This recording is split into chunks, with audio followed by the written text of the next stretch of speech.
বোনেরা, আমরা এখানে এসেছিলাম আমাদের আবেগের ঠিকানা, আমাদের কলিজার টুকরা, আপনাদের কলিজার টুকরা শহীদ আবু সাঈদের পরিবারের সাথে মোলাকাত করার জন্য। আমরা কৃতজ্ঞ, আপনারা ভালোবাসা দিয়ে, এই শহীদ পরিবারকে ভালোবাসা দিয়ে আমাদেরকে এখানে গ্রহণ করেছেন। আল্লাহ তাআলা এই পরিবারের এবং তাদের ওসিলায় এই এলাকার সমস্ত মানুষের মর্যাদা বৃদ্ধি করে দেন। আমরা অঙ্গীকার ব্যক্ত করছি, শহীদ আবু সাঈদ এবং তার সঙ্গীরা যারা জীবন দিয়ে আমাদেরকে রেডি করে গিয়েছেন, আমাদের ঘাড়ে তারা যে দায়িত্বের বোঝা রেখে গিয়েছেন, যে আমানতের বোঝা রেখে গিয়েছেন, তাদের মতো আমরা জীবন দিয়ে তাদের সেই আমানত রক্ষা করার জন্য আমরা লড়ে যাব ইনশাআল্লাহ।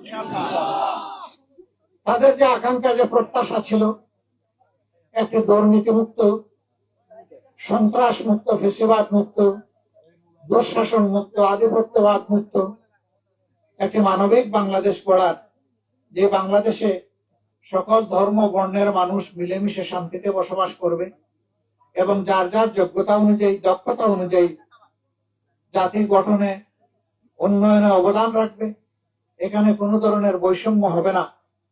এর জন্য তারা রাস্তায় নেমে স্লোগান দিয়েছিল, উই ওয়ান্ট জাস্টিস। আমরা চাই ন্যায় বিচার। আমরা সেই ন্যায় বিচার প্রতিষ্ঠায় প্রতিজ্ঞাবদ্ধ। আল্লাহ আমাদের এই কমিটমেন্ট পূরণ করার তৌফিক দান করুন।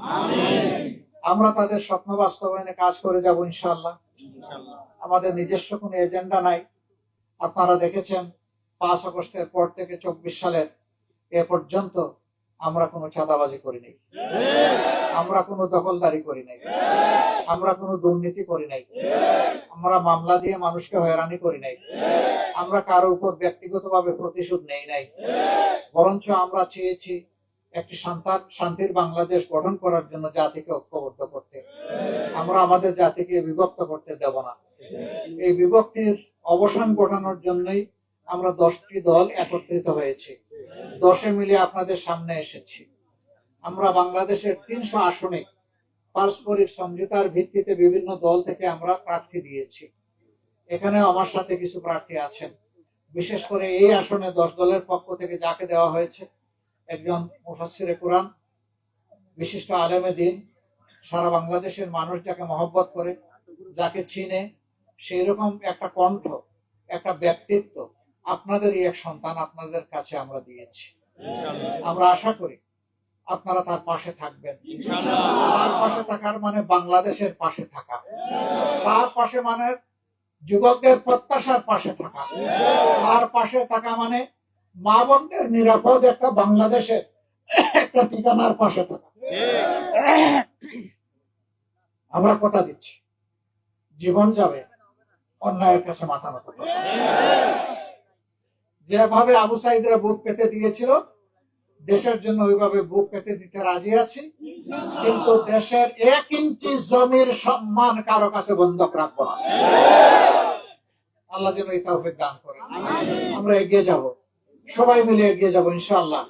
সাংবাদিক বন্ধুরা আমাদের পাশে থাকবেন, সহযোগিতা করবেন। আজকে এতটুকুই। আল্লাহ তাআলা এই এলাকার উপর শান্তি এবং রহমত বর্ষণ করুন। আবু সাঈদের উসিলায় এই এলাকাকে আল্লাহ তাআলা সম্মানিত করুন। আল্লাহ আমাদের দেশকে সম্মানিত করুন। আসসালামু আলাইকুম ওয়া রাহমাতুল্লাহ।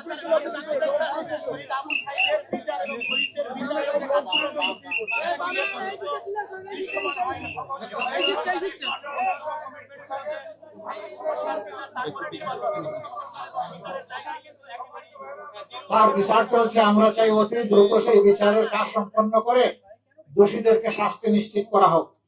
এই ব্যাপারে আমাদের অবস্থান একেবারে স্পষ্ট। আর পরিবারের সুযোগ সুবিধা যেটা বলছেন, সবচেয়ে বড় সুযোগ সুবিধা হলো আমরা তাদেরকে আমাদের মাথার তাজ করে রাখবো ইনশাআল্লাহ। এবং এটা বাস্তবে দেখবেন ইনশাআল্লাহ। এটা ঠোঁটের কথা নয়, এটা বুকের কথা। আল্লাহ হাফেজ। আসসালামু আলাইকুম।